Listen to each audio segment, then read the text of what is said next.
여러분, 요즘처럼 살아가기 힘든 때가 있을까요? 예. 우리가 살다 보면 음식 하나라도, 과일 하나라도 사 먹으려면 물가가 많이 올랐다라고 하는 것을 볼 수가 있습니다. 여러분, 자주 가는 이 병원들도 마찬가지죠. 병원비도 부담이 되고, 이 자녀들 또한 우리가 낳아서 길렀지만 자녀들 걱정은 끝이 없습니다. 또한 우리의 노후 생활도 더 막막하게만 느껴질 때가 있습니다. 왜 이렇게 되는 일이 없을까? 하나님을 믿고 살아가는 데에 왜 내 삶은 이럴까라고 하는 생각이 문득 들 때가 참 많이 있습니다. 우리가 기도도 해보고 예배도 드리고 새벽에 눈물로 부르짖으면서 여전히 하나님 앞에 부르짖지만 여전히 형편은 그대로 있고 문제는 계속되고 마음은 점점 지쳐갑니다. 누군가는 말합니다. 아니, 교회 다녀서 뭐가 달라졌느냐라고 묻습니다. 또 어떤 사람은요, 교회 다니면 밥이 나오냐 떡이 나오냐라고 묻는 사람도 있습니다. 그 말을 들을 때마다 내가 하나님을 믿고 있지만 속이 쓰릴 때가 있습니다.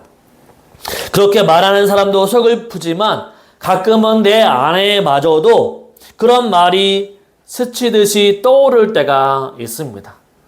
정말로 예수님을 믿고 있긴 하는데 정말 예수님이 나에게 또한 은혜를 주시고 복을 주시는 것이 맞을까라고 생각이 들 때가 있죠.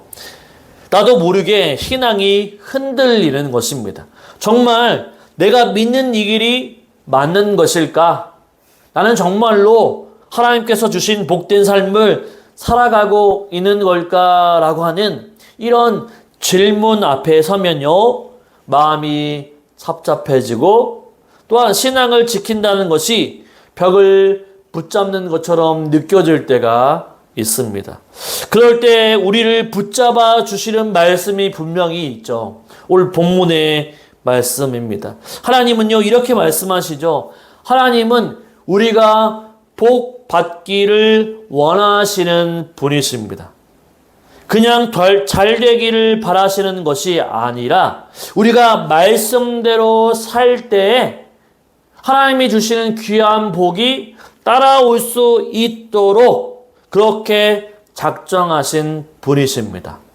복을 쫓아다니면서 허무한 곳에 지친 우리에게 하나님이 우리에게 복이 우리를 쫓아다니겠다라고 약속해 주고 계십니다. 여러분, 말씀대로 사는 것이 쉽지 않습니다. 말씀대로 살다 보면요, 때로는 손해보는 것 같고 오히려 어려움이 생기는 것 같기도 합니다. 하지만 하나님의 말씀은 변하지 않고 하나님의 약속은 헛되지 않습니다. 바로 말씀을 따라가는 삶에는요, 하나님의 손이 늘 함께 주십니다. 복음이 오는 길, 복이 오는 길은요, 세상의 방식이 아니라 내가 복을 쫓아가는 것이 아니라 말씀 앞에 순종하는 삶 가운데 복이 우리의 삶을 뒤따라 오는 것이죠. 오늘 말씀을 통해 다시 한번 우리의 마음을 다짐했으면 좋겠습니다. 그래, 나는 이제 하나님의 말씀대로 한번 살아보겠다. 힘들어도 하나님의 길을 선택해 보겠다. 왜냐하면 거기에 복이 있기 때문이다 라고 하는 다시 그 결단을 해보시기를 바랍니다. 말씀대로 살면요, 어떤 복이 우리에게 주어지는지 한번 살펴보기를 원합니다. 첫째로, 말씀대로 살게 되면 하나님이 우리를 높여 주십니다. 우리 1절 말씀을 한번 보도록 하겠습니다. 1절 말씀 같이 읽습니다. 내가 내 하나님 여호와의 말씀을 삼가 듣고 내가 오늘 내게 명령하는 그의 모든 명령을 지켜 행하면 내 하나님 여호와께서 너를 세계 모든 민족 위에 뛰어나게 하실 것이라. 아멘. 여러분, 이런 말이 있죠. 사람은 알아주지 않아도 하나님은 다 알아주신다라는 말씀이 있습니다. 그런데 현실은요, 좀 다른 것 같습니다. 바로 사람은요, 눈앞의 결과를 바라보고 판단하고 눈에 띄는 성공을 따라 움직입니다. 말씀대로 사는 삶은요, 때때로 그 기준에 벗어나 보입니다. 거짓 없이 살려고 애를 쓰게 되면 어떤 결과가 벌어집니까? 때로는요, 손해를 보기도 합니다. 정직하게 살려고 하면 때로는 기회에서 밀려나기도 합니다. 하나님의 뜻에 따라서 살려고 하면 오히려 우리 삶 가운데 조롱을 받기도 합니다. 그래서 마음 한켠엔 이런 생각이 들죠. 과연 하나님의 말씀대로 산다는 게 의미가 있을까? 정말로 나중에 보상이 있긴 한 걸까라고 하는 그런 마음이 들기도 한다는 거죠. 말씀대로 과연 살면 무슨 의미가 있을까라고 하는 그런 마음의 생각이 들 때가 있다는 거죠. 그런데 오늘 본문에서 하나님은 분명히 말씀해주고 있습니다. 내가 내 하나님 여호와의 말씀을 삼가 듣고 지켜 행하면 내 하나님 여호와께서 너를 세계 모든 민족 위에 뛰어나게 하실 것이라 라고 말씀해 줍니다. 이 말씀은요, 단순히 높은 자리에 올리게 주시겠다라고 하는 말이 아닙니다. 여러분, 세상의 기준은요, 바로 성공하는 것을 넘어서 바로 하나님의 기준에서 우리가 하나님께서는 우리에게 더 인간이 보는 세상의 기준보다 바로 더 높은 사람이 되게 하시겠다라고 우리에게 말씀해주고 있는 거죠. 사람의 눈에 보이지 않아도 하나님의 눈에는요, 하나님의 말씀대로 살아가는 사람이 귀하고 높은 사람이다라고 말씀해주고 있는 것입니다. 이 세상에 하나님을 믿지만 하나님의 말씀대로 살지 않고 세상에는 큰 권력을 가진 사람보다 하나님은요, 말씀대로 순종하고 말씀대로 따르는 사람들을 더 높다라고 말씀해 주시는 거죠. 여기서 중요한 표현이 뛰어나게 하신다라고 하는 말씀이 있습니다. 모든 민족 위에 뛰어나게 하실 것이다 라고 하고 말씀하고 있는데, 여기서 뛰어나게 하신다라고 하는 말씀은요, 이 단어는 바로 들어올리다, 세우다 라고 하는 뜻이 있습니다.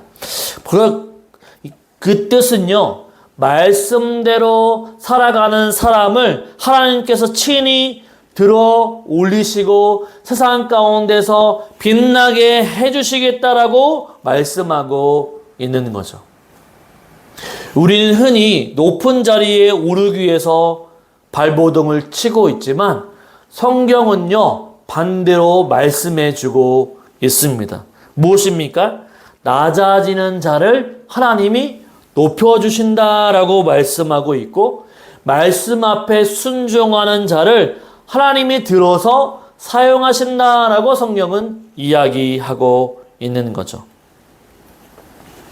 교회 안에서 오랜 믿음 생활을 하신 장로님, 권사님들 중에는 묵묵히 말씀대로 살아오신 분들이 참으로 많이 있습니다. 자녀들에게 거짓을 가르치지 않으려고 하고 손해를 감수하려고 하고 어려워도 하나님 앞에 물질로 헌신하고 어려운 가운데도 주일 성수를 생명처럼 지켜오신 분들이 우리의 믿음의 부모님이었고 믿음의 선조들이었죠.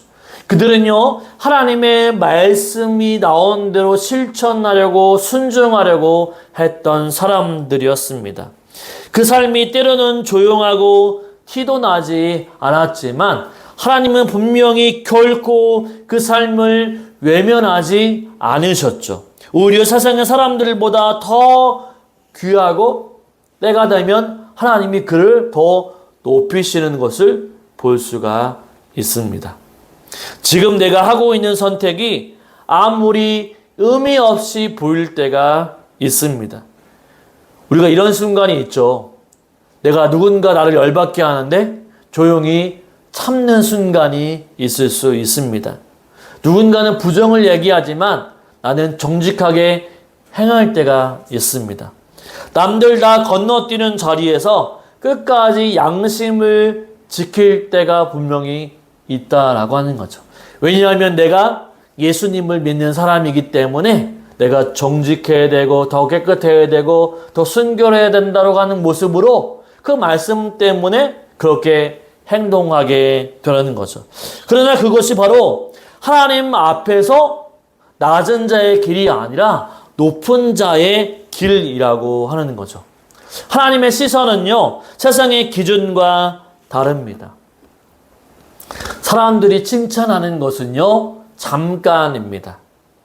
영원하지 않습니다. 그러나 하나님이 인정해 주시는 것은 영원하다라고 말할 수 있습니다. 성경은요 이렇게 말씀해 주고 있죠. 베드로전서 5장 6절에서는 이런 말씀이 있습니다. 같이 한번 읽어볼까요? 그러므로 하나님의 능하신 손 아래에서 겸손하라. 때가 되면 너희를 높이시리라. 아멘. 말씀을 순종하는 자리가 낮게 보이는 자리일지라도 지금 낮은 자리처럼 보여도 괜찮습니다. 하나님의 손 아래에서 겸손히 우리가 말씀대로 살아간다고 한다면 하나님이 정하신 때에 반드시 우리를 높여주게 되실 것입니다. 그러므로 사랑하는 성도 여러분, 말씀을 따라 사는 삶은요 결국 하나님이 세우시는 인생이 되는 것입니다. 사람의 말보다 바로 하나님의 약속을 믿으십시오. 바로 세상에 묻히는 삶이 아니라 하나님께 붙잡히는 삶을 사시기를 바랍니다. 그것은요 우리가 하나님의 말씀대로 삶을 살아갈 때 우리는 이 세상 가운데 낮아지는 것 같지만 하나님은 우리를 높여 주신다는 것을 믿으시고, 왜냐하면 그것이 하나님의 말씀으로 약속된 것이기 때문에 말씀대로 살면 하나님이 우리를 높여주신다라고 하는 사실들을 기억하고 말씀대로 살아가는 삶을 사시기를 주님의 이름으로 축원을 드립니다. 아멘. 둘째로 말씀대로 살게 되면 우리가 복 좋아하잖아요. 복이 따라온다라고 성경은 말씀하고 있습니다. 우리 2절부터 5절까지 말씀을 한번 읽어볼까요? 같이 있습니다. 내가 내 하나님 여호와의 말씀을 청종하면 이 모든 복이 내게 임하며 내게 이르느니 성읍에서도 복을 받고 들에서도 복을 받을 것이며 내 몸의 자녀와 내 토지의 소산과 내 짐승의 새끼와 소와 양의 새끼가 복을 받을 것이며 내 광주리와 떡 반죽 그릇이 복을 받을 것이며 아멘. 여기 복이라고 하는 단어가 되게 많이 나와 있음을 보게 됩니다.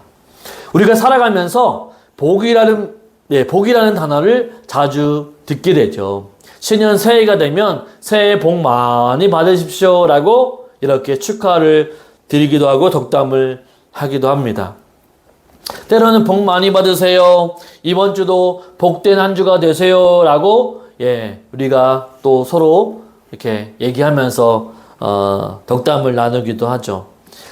정작 그런데 내 삶을 돌아보게 되면 마음이 한숨으로 먼저 반응할 때가 있습니다. 복이라고 말하기엔 지금 내 삶이 너무나도 고단하고 할 말이 많아서일지도 모릅니다. 몸도 마음도 지쳐있고 삶의 무게에 눌려있는 상태에서 복이 따라온다라고 말을 들으면 어떻습니까? 솔직히 마음 한편에서는 그 복은 왜 나한테는 잘 안 오는 걸까라고 하는 생각이 먼저 들게 되죠. 그리고 그 마음 안에는 어쩌면 오래 묵혀둔 어떤 실망감이나 서운함 또는 하나님께 드러내지 못한 질문들이 있을지 모릅니다. 그러나 오늘 본문은 이런 마음 가운데 부드럽게 다가온 말씀이죠. 하나님은 우리의 현실을 모르시는 분이 아니십니다.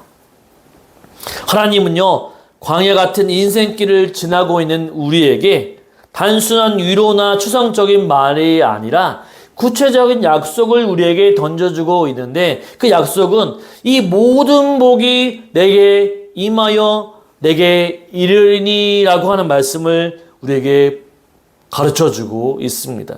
여기서 임한다라고 하는 말은 무엇일까요? 임한다.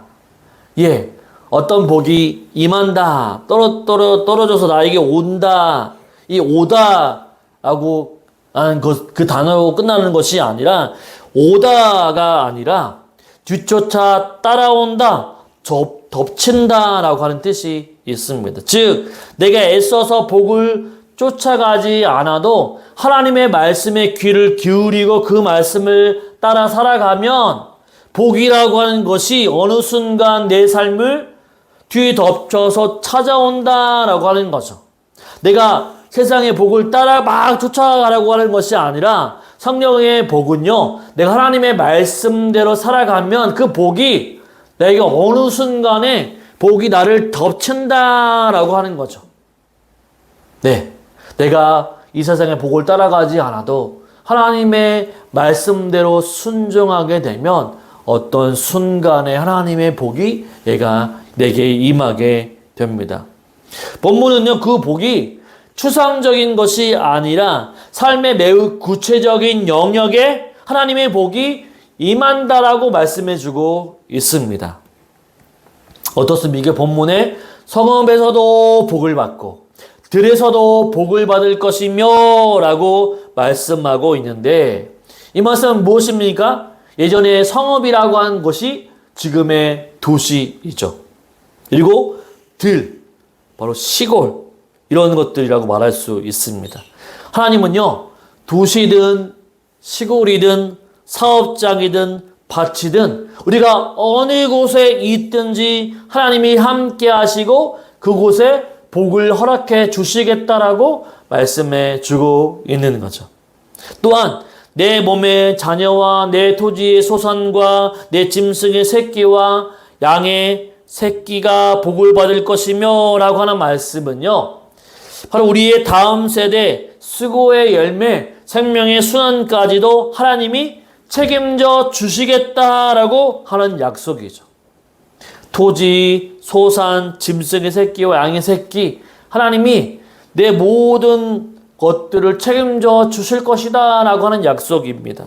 또한 본문에 보면요, 내 광주리와 떡 반죽 그릇이 복을 받을 것이며 라고 하는 말씀이 나옵니다. 여러분, 광주리는 무엇일까요? 광주리가 있잖아요. 광주리는요, 곡식을 저장하는 그릇이죠. 그릇. 그러면 떡 반죽 그릇은 무엇을 의미하는 것일까요? 가정의 식탁을 책임지는 일상생활의 공간이 바로 떡 반죽 그릇이죠. 그러면 하나님은요, 어떻습니까? 우리의 삶의 현장, 가정의 식탁, 일터의 수고, 생계의 문제까지 다 알고 계시고 그 자리에 복이 임하도록 역사해 주시겠다라고 말씀하고 있는 거죠.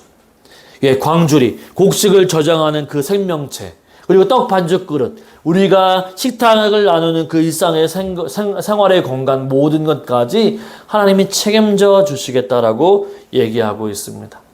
여러분, 이 얼마나 섬세한 하나님의 약속입니까? 하나님이 약속하시는 복은요, 눈에 띄는 결과가 아니라 어떻습니까? 말씀에 순종하며 살아가는 이들을 향한 하나님의 돌보심과 동행하심이라고 성경은 얘기하고 있는 거죠.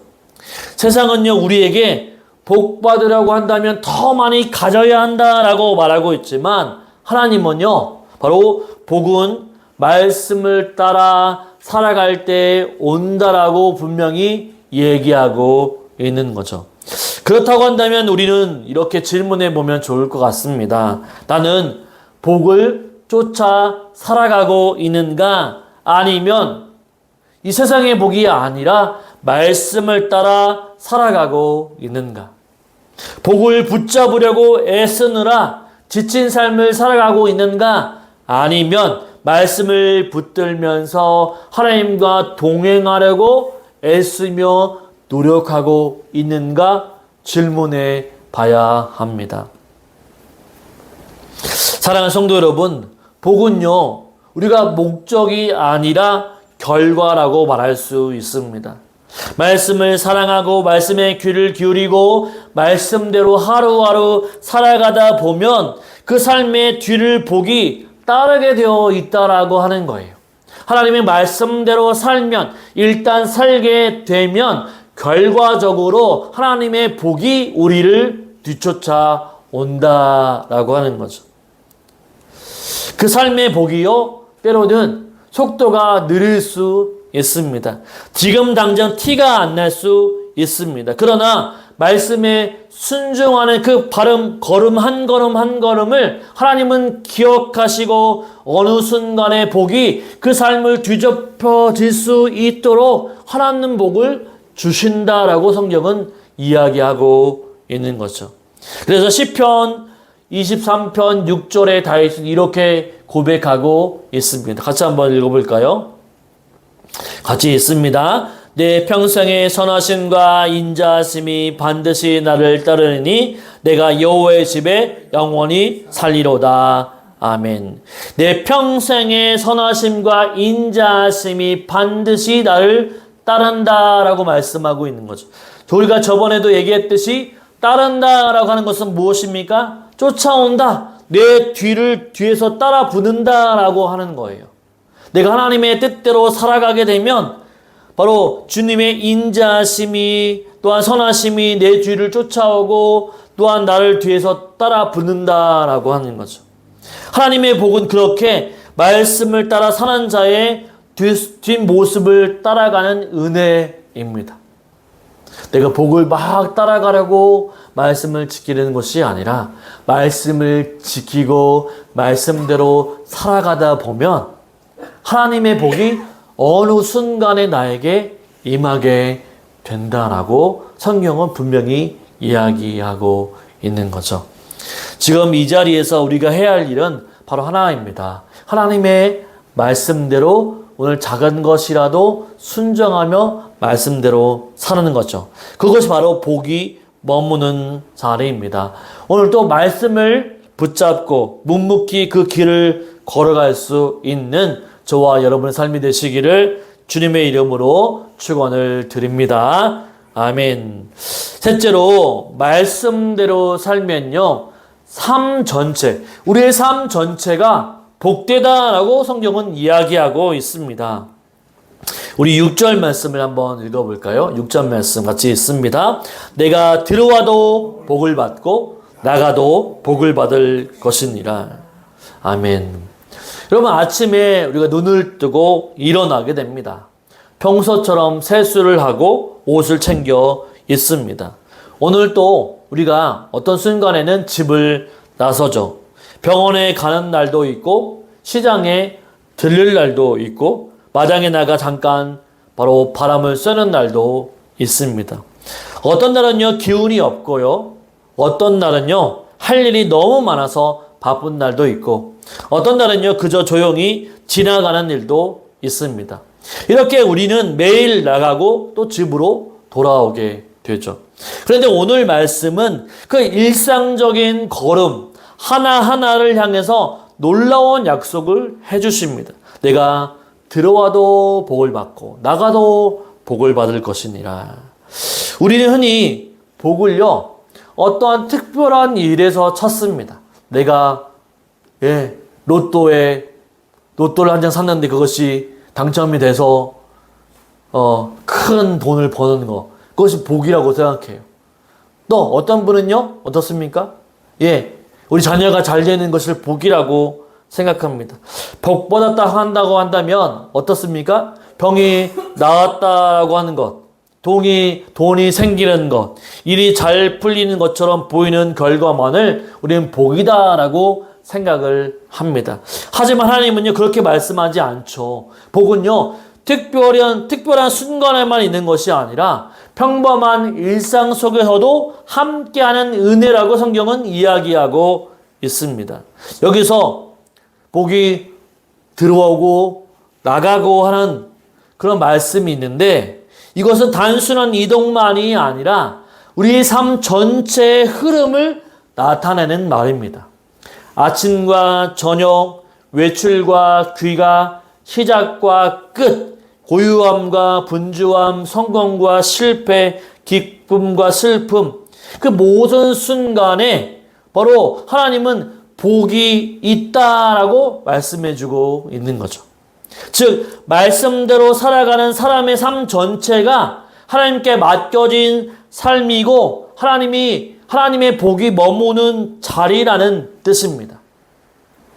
그렇기 때문에 말씀대로 행하는 삶이 어디를 가든지 하나님 그 모든 순간에 복을 주신다라고 성경은 이야기하고 있는 거죠. 우리는 종종 복을 눈에 보이는 것에서만 찾습니다. 형편이 좋아지고 문제가 해결되고 일이 잘 풀리게 될 때에 우리는 복이라고 느껴집니다. 하지만요, 하나님의 복은요, 그보다도 훨씬 더 깊고 넓다라고 말할 수 있습니다. 여러분, 가장 큰 복이 무엇일까요? 그것은요, 하나님의 임재이고 보호이고 동행이라고 말할 수 있습니다. 하나님이 날마다 나와 함께 하시는 것, 하나님이 나를 보호해 주시는 것, 하나님이 나를 날마다 함께 동행해 주시는 것, 바로 그것이 가장 큰 복이라고 성경은 이야기하고 있는 거죠. 내가 있는 그 자리, 내가 걷고 있는 그 자리에 하나님이 함께 하시는 것, 그것이 성경은 복이라고 말씀해 주고 있는 거죠. 지금 이 자리도 하나님이 함께 하실 때, 우리가 예배 드리는 이곳에 하나님이 영광이 함께하기 때문에 바로 이 자리에 있는 것도, 우리가 이 자리에 머무는 것도 하나님의 복이 우리에게 임하는 것이라고 말할 수 있습니다. 말씀을 따라 걷는 길은 겉보이기에는 좁아 보일 수 있지만 그 길 위에 하나님은 복을 깔아두시고 우리를 따라오듯 보호해 주십니다. 그러니까 내가 가는 곳곳마다 하나님의 영이 함께 하시기 때문에 하나님은 그 모든 것에 복을 주신다라고 하는 거죠. 그래서 시편 121편 8절에서 하나님은 이렇게 얘기하고 있습니다. 시편 121편 8절 같이 있습니다. 여호와께서는 너희의 출입을 지금부터 영원까지 지키시리로다. 하나님이요, 우리와 함께 우리의 출입을 나가고 들어온 모든 것들을 지켜주시겠다라고 말씀해주고 있는 거죠. 하나님은 우리가 들어가는 길, 때론 나가는 길 어느 순간 놓치지 아니하시고 지켜주시는 분이십니다. 이것이 바로 하나님이 우리와 함께 하시는 복이라고 하는 거죠. 사랑하는 성도 여러분, 하루가 지루하고 단조롭게 느껴질 때가 있습니다. 그럴수록 오늘 말씀을 다시 한번 마음에 새겨보시기 바랍니다. 하나님은 우리가 어디를 가든지 또는 어떤 일을 하든지 말씀을 따라갈 때 모든 걸음 위에 하나님은 우리에게 복을 허락해 주실 것입니다. 우리가 하루하루 말씀 가운데 순종하며 또한 말씀 가운데 살아갈 때 하나님이 주시는 큰 복이 있다는 사실들을 기억하고 말씀대로 하루하루 살아갈 수 있는, 복을 따라가는 인생이 아니라 하나님만 보고 말씀 가운데 따라 살아가는 저와 여러분의 인생이 되시기를 주님의 이름으로 축원을 드립니다. 아멘.